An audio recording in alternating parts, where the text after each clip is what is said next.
It's Allison from the Bar Exam Toolbox. Today, I'm excited to be talking with Gabe Teninbaum, law professor and creator of spacedrepetition.com, about memorization for the bar exam.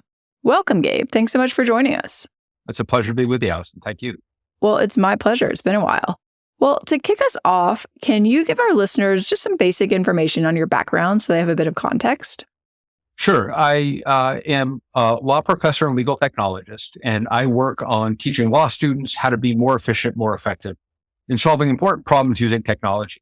And out of my teaching interests came this interest in helping students pass the bar exam and be more successful in law school using technology. And that gave birth to spacedrepetition.com, which is a company that I created and have run for the last many, many years that helps students pass the bar at a higher rate and do better in classes. That's awesome. And how can people learn more about you and connect if they want to? I'm all over the internet, so you can just, for better or worse, you can just search my name, Gabe Teninbaum, or you can email me at Gabe, G-A-B-E, at spacedrepetition.com. I'm glad to talk to any law student or bar prepper. How did you become interested in helping people improve their ability to memorize information? I mean, obviously, this is relevant for a lot of things, but what was kind of your entry point? So I was teaching the class and encouraging students to find problems that were local to them and try to use technology to solve them. So because my students are going into law practice, a lot of them were doing sort of access to justice automation, trying to get people access to courts. They said, I'm supposed to be modeling this sort of productive behavior. Let me come up with a good project that solves a problem that's important to me.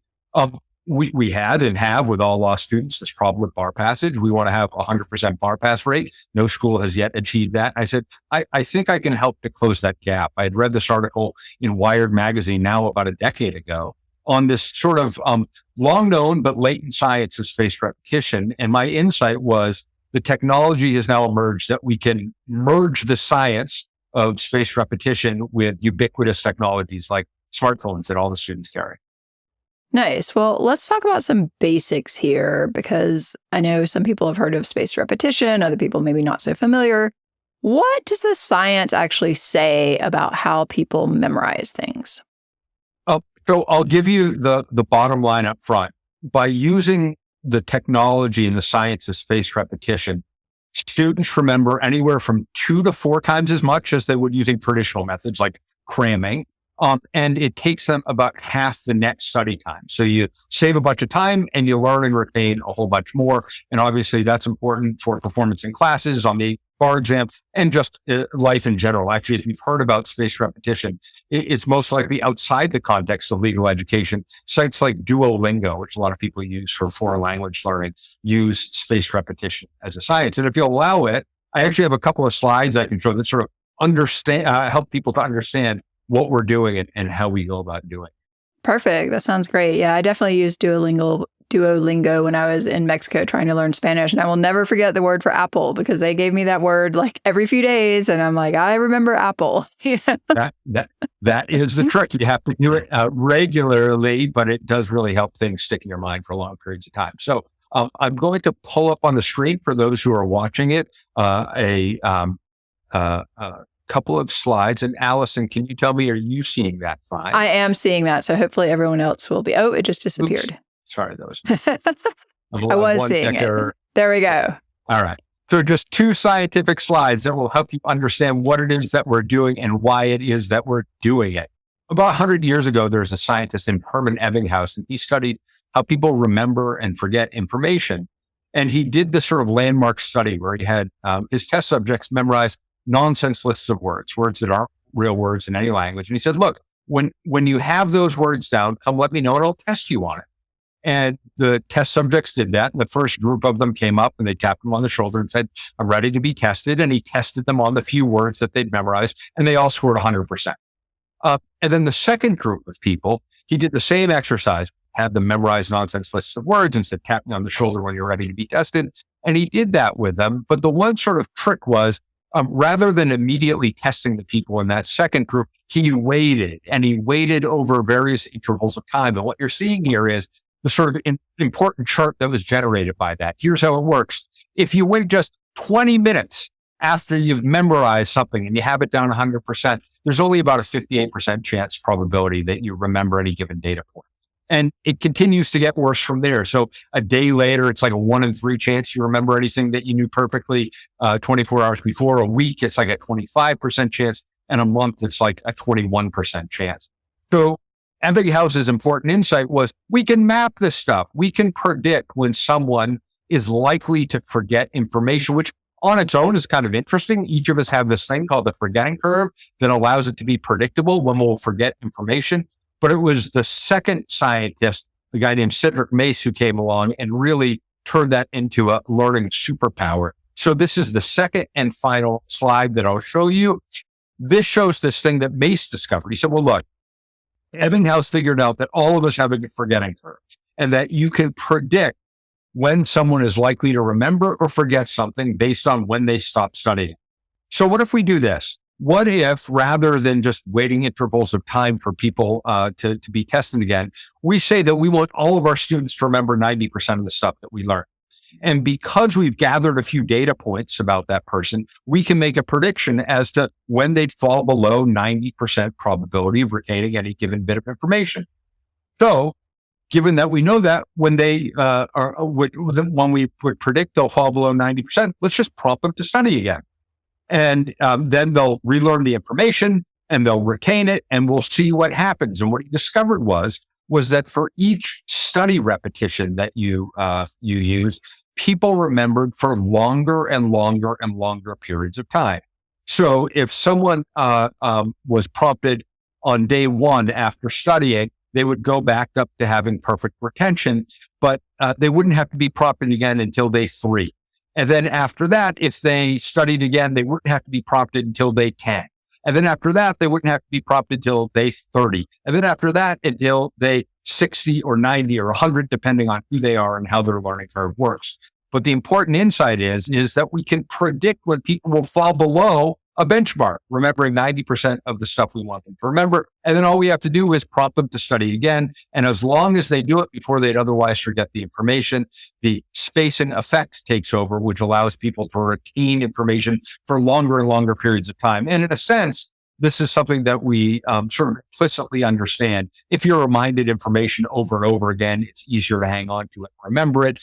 But the reality is that there's actually a mathematically provable algorithm about how to optimize this. And if you use that algorithm, you remember information for increasingly long periods of time with increasingly little effort. So that's the science behind this. Right, which is super fascinating. And I will say I used your spaced repetition tool about a year ago because I was studying for a ski instructor exam and there was some information that we needed to memorize. And I was going to go back and look at it last night because I still have the flashcards. I think I still have access. And I was just curious, how much of this do I remember before I start reviewing it? And I'd say, I'm guessing maybe 60, 70% of it is currently at hand. But my guess is if I go back over it in a couple of days, it's probably all going to be, right there for me, which is good because we're recording this right about December, which is when I need to start teaching skiing. So, once a year, I'll just come and review it. Well, so that's just it. So once you've started to use this method, you're easily able to get back in the saddle. So if you need to remind yourself again, all that work that you've done, all that programming you've put into the individualized algorithm allows the information to come back to you more efficiently and easily. And you remember stuff. And contrast that with if you had just created some flashcards and you studied them the day before the ski instructor exam and then stopped studying them, you remember virtually nothing a year later. So that's the difference. Right. I think I only did this over about a week because it was a little last minute. And I actually gave it to another friend of mine who was also an instructor, and she did it for a few days. And she was like, wow, this is really amazing. Like I do actually, it wasn't that many things we had to remember, maybe 20. But she was like, no, I could tell like by day 3, I was really starting to get like much more into it. And, it's much easier for me to remember this stuff. So I think it works. Yeah. There's no doubt, there's something like 200 peer-reviewed studies that have been printed in journals about the science of spaced repetition. And it's literally the most effective way to learn and retain information. And I'm always happy to share that research with people when I have sort of a file of all the interesting studies. But the reality is if you just Google spaced repetition effectiveness, you get hits from like New York Times, Wall Street Journal, Harvard Business Review, American Psychological Association, all saying this is just directly the most efficient, effective way to learn and remember information. No, it's great. So tell me about the website spacedrepetition.com. How does this work? And I mean, I know this because I've looked at it, but you're also pulling information from other places. So tell us a little bit about that in terms of, law students, bar exam specifically. So users of spacedrepetition.com just go to that website, spacedrepetition.com. And when they arrive there, they are greeted by a message that tells them what content that they need to look at today. This is all content related to law school and the bar exam. More on that in a few minutes. But effectively, they click the button that says Study Now. And once they've done so, they get a digital flashcard on the screen, and it asks them a law-related question. So it might be, what is res ipsa loquitur, right? So just like the sort of physical flashcard you might create on index cards, and you treat it like a physical flashcard. You read the question over, you think about it for just a second, and then you click anywhere on the screen, the card flips over, and it gives you the answer. Again, nothing revolutionary at this point, but here's where the magic comes in. After you've read the answer, you then rate how well you knew it on a 0 to 5 scale. 5 out of 5 means I knew it, before I could even form words, I knew it perfectly. So it'd be like if I said, like, Allison, you grew up in some hometown. What was the hometown? Or like, Allison, you live on a street now. What's the name of that street? There's obviously some cognitive process that's happening, but we want to train people to make it so that it's effortless and it just comes by rote. So that would be a 5 on a 5-point scale. And then there's a range from 0 to 4. 0 on a 5-point scale would be, I've never seen this card. I don't need to even understand the context. It's just news to me. And everything else is a gradient in between. So let's say that you rated the card 4 out of 5. You just press a little button that says 4. And what will happen is, in an instant, the algorithm will schedule the next time that you need to see that card. And it's individualized to each user. So they're saying, oh, Gabe has seen that card before. Last time he rated it a 3. We showed it to him 7 days ago. He rates it a 4 now, so we can now safely wait 15 days. Now, when you log on 15 days from now, that card will be there and waiting for you. And the idea is that when you log onto the site, you see all the cards that you've seen before that the algorithm says it's time for review, and then you're asked to do a few new cards. We ask people to do 10 new cards a day. They can do more or less, but we just try to create a steady, even easy rhythm for them to work through. Yeah. And one of the crazy things I recall about this is, didn't you say that it really needs to be about 10 minutes per day?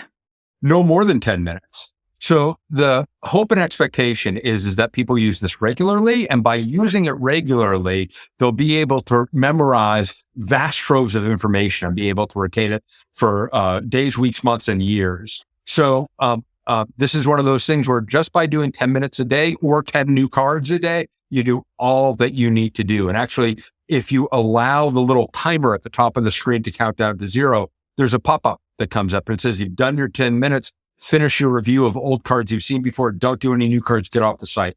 And we want to create habits so that it's like easy for people to do, and it's an enjoyable process, and they can feel themselves learning more, but not feel like it's painful. That sounds great. Well, our audience today is people taking the bar exam, but they might be at different points in the process. So where do you see students really falling down when they're trying to memorize for the bar? Sure. So the first thing to recognize is that memorization, knowing the information, is necessary, but not sufficient. It's not on its own enough to get you through the bar exam. So it's not like when you're in high school chemistry class and you have to memorize the periodic table and be able to match the elements abbreviation with the name of the element, and that's the whole test. What we're trying to do with law students in class and on the bar exam is to make sure that they know all of the foundational knowledge they need to succeed on the bar, so that when they are presented with an issue spotting multiple choice question on the MBE, they immediately have this trigger. Oh, this is that sort of situation. Here are the elements that are at play, and can hone in on it. Likewise, when they're on the essay portion of the bar exam, they're doing IRAC or another formula to make sure that they get the relevant information. We want the R in IRAC to come to them like a lightning bolt. We want them to get it perfectly. We want them to get all the points. We want them to save time. And then, of course, the other thing that comes along with having things well memorized is the development of a schema. The more information you know, the more information it is, or the more easy it is to create context around that information. So memorizing information, having it retained, having it at the ready for exams in class and into your career is totally vital, although it's not the end of the story. It's just the start of the story. And of course, this is why organizations like yours are so important. It's necessary to know the information. Then you have to really understand what to do with that information. I agree 100% on that. And we also see people, I think, getting confused about sort of the level of detail and the amount of knowledge they need, either going over or under. Is that something you see with your students? Yes, for sure. So one of the ways that we've dealt with that is we've created content for users that we know is going to be tested on the bar exam. So Allison, you know this, your users or your listeners may not have read up on this yet, but the National Conference of Bar Examiners, the folks that design the bar exam, have an outline, and they say, here are the topics that are in balance for us. And there's something that's really interesting within that. There are some topics are overweighted. So by example, if you think about the topic torts, everyone's going to be tested on torts on the bar exam. It's going to be whatever it is, 33 questions from torts. But when you look at the torts outline that the National Conference of Bar Examiners give, there's, 4 or 5 subtopics, but one subtopic, negligence, makes up 50% of the points. So the rationale that we've approached this with is, if by studying 20% of the content, you can make 50% of the points, we want to for sure focus there. And that's the way that we've dealt with that, is by trying to get students to know inside and out the things that we know are going to be overweighted on the bar exam. And the other things that they can fill in from there. But that's the easiest way to solve it, is to give students stuff that is vital for them to know. No question about it. They are going to be tested. They are going to be expected to know that information verbatim. I absolutely agree. And it's amazing how hard it is sometimes to try to convince students of that. I'm like, if it's an evidence question, you're probably going to need to know something about hearsay. Like if it's torts, probably going to be negligence. Crim, probably a dead body. There are these things that it's like, you need to be really solid on that. And then people get obsessed about like the detail of the detail of the details. Like that is pretty unlikely to sink your bar score. That's just right. I mean, we want to, it's like the Michael Lewis book and the movie Moneyball. You want to make wise economic decisions about how you spend your time, effort, and energy. So by spending 20% of the time to make 50% of the points, that's what you want to do. And it gives you more time to get into the picayune stuff that is in the weeds or you're interested in, or you just feel the urge to learn, even though it's not the maximum efficiency of your time. Yeah, I think most people studying for the bar just really have to focus their time. And one of the interesting things about this tool is you could actually start using this, say, as a 1L. And then if you use it for a few minutes a day, a few times a week, it sounds like you might actually have memorized a lot of this. That's just right. And because of the way the spacing effect works, you have to do less work as you proceed through your legal education. So it's no secret that the topics that are most tested on the bar exam are the ones you take during your first year. So if you use spaced repetition as a 1L, you can learn these things to do better on your contracts or crim exam. But the reality is that by the end of that school year, if you've just put in a few minutes a day, you can maintain that high level of expertise just by doing very, very little work over the next couple of years. And when you get to the bar exam at the end of 3L year, 4L year, if you're an evening student, it's there. Right. And there's much less work to do, which allows you to do the other stuff, to focus on essay writing, to focus on good analysis, to focus on work-life balance, which is really vital too, not just for exam performance, but just like as a life skill.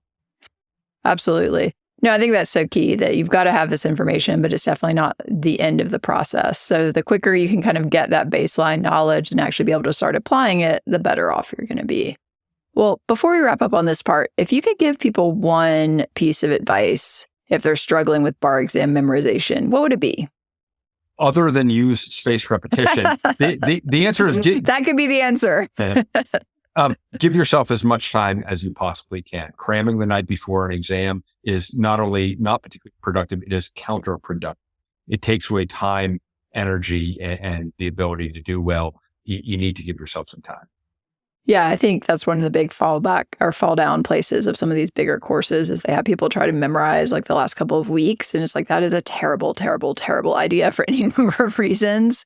you've got to start sooner, whether it's with a spaced repetition tool. We have some quizzes we've developed that people could do for themselves where you're basically filling in the blanks. It's kind of like training wheels for memorization, but just the more you see this stuff and the more frequently, I think the better off you're going to be.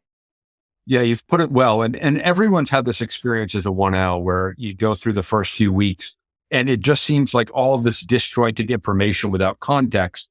And the more you work with it, the easier it is to understand the context. And as a result, the easier it is to spot issues, to respond to information. Candidly, if you don't quite know the answer, the easier it is to ballpark what the right answer is going to be and get some points, which is, of course, an important exam taking skill. Even if you can't get all the points, you want to salvage some of the points. And giving yourself time to work with the information is vital. Absolutely. We often say you can't memorize something if you haven't learned it. So it's kind of a problem too. People sometimes want to just sit down and memorize a bunch of rules. It's like, well, you don't understand anything about how these actually work in practice. So that's also a problem. That's right. All right. Well, before we wrap up, a couple of things I do want to talk to you about unrelated. People, the internet talk a lot about learning styles and they encourage people to play to their strengths. But this idea has gotten pushed back too. What's your take on this as a professor? Intuitively, it seems like people should have learning styles, but empirically, they apparently do not have learning styles. So that's just the right answer. I think that what educational theorists would tell you is that you need to put yourself in a position where you can focus on the material in front of you in a distraction-free way. And the stuff about learning styles is not empirically supported. Yeah, which I hear you on, and I've read the same things, but I'm completely convinced that I'm a visual learner. So intuitively, I am in full agreement, but I know what the science says. Yeah. It was very interesting. But yeah, don't get too hung up on that. Use all the styles, I guess, is the answer. Whatever works. Well, let's shift gears a little bit before we wrap up and talk about some of your academic interests in the specific context of generative AI, because I read the transcript that you and Lee had a conversation about a year ago, maybe a little earlier. And one of you made a comment at the time about how technology couldn't teach you to write out an answer. But we're getting very close to that now. So how do you see Gen AI shaping legal education and also the future of practice? It will change the future of practice and the impact of law in society in every conceivable way. You're correct. I think generative AI has got to a point where it is quite close to being able to emulate a human response in certain scenarios. And in some scenarios, it's actually does better work. So there's a bunch of research now that says that if you take a complex document, like a case opinion, a published opinion, and asks generative AI to summarize it, it will do so better than a human reviewer would. And of course, it'll do it in a fraction of the time. So I think what we'll see increasingly is that there's opportunities for lawyers to do the things that generative AI still can't do as effectively as lawyers. And those are things like exercise empathy, creativity, judgment, leadership, and counseling skills. And law students and lawyers will more and more be expected to learn to use these tools as an adjunct to their law practice. And it'll create interesting dynamics. The kind of work that you used to be able to bill 4 hours to do, it may very well be that you can now only bill 1 hour to do. And most of that time is spent reviewing generative AI. So the explosion is remarkable and unexpected. And I teach it, and it's very hard to keep up even week to week with the developments. It's just remarkable stuff.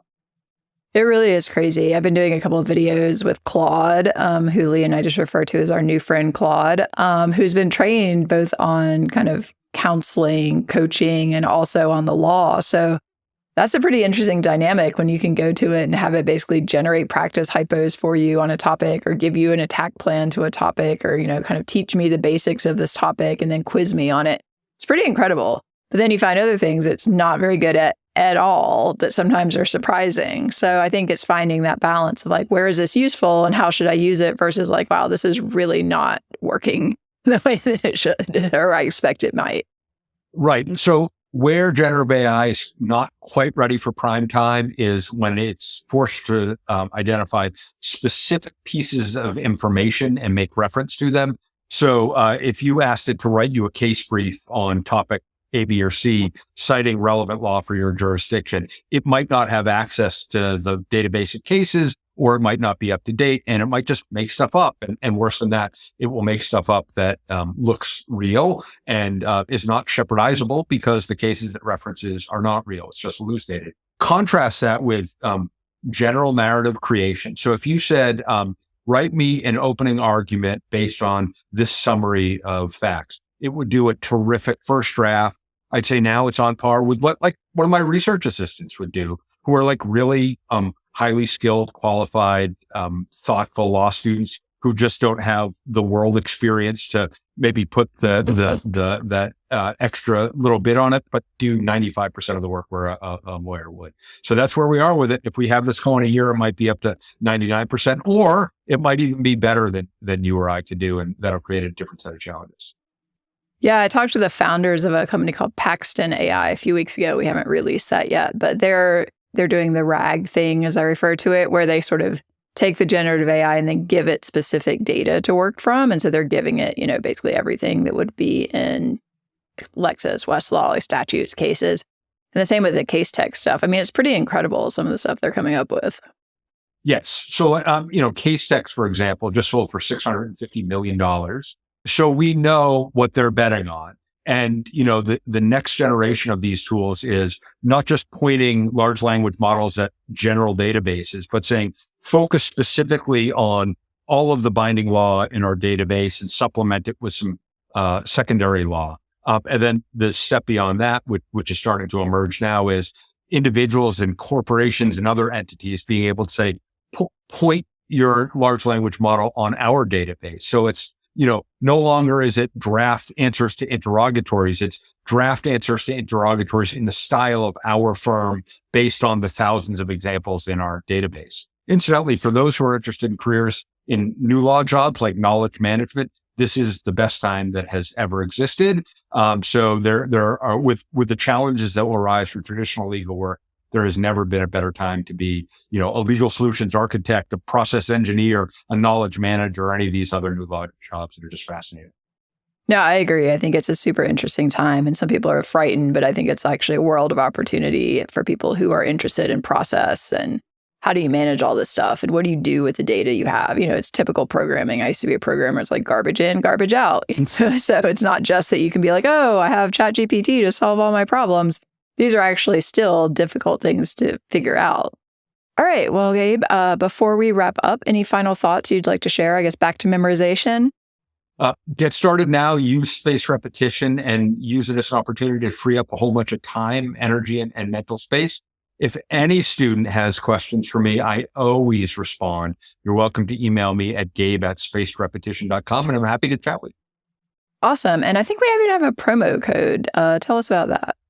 Yes. So anyone who uses the code Toolbox15 will get 15% off of any purchase on spacedrepetition.com. We have a number of different options, everything from just basic use of the database itself, if you want to create your own cards, to cards called the Boost Deck, which are specifically geared to the MBE, to the entire Aspen Law on a Flash library that have been used for eons and law students. Those are now available only as a digital product and only on spacedrepetition.com. So if there's a specific class people want support with, or they want all their first classes, they're all different products. So go to spacedrepetition.com, check it out. And again, feel free to hit me up with any questions at gabe@spacedrepetition.com as well.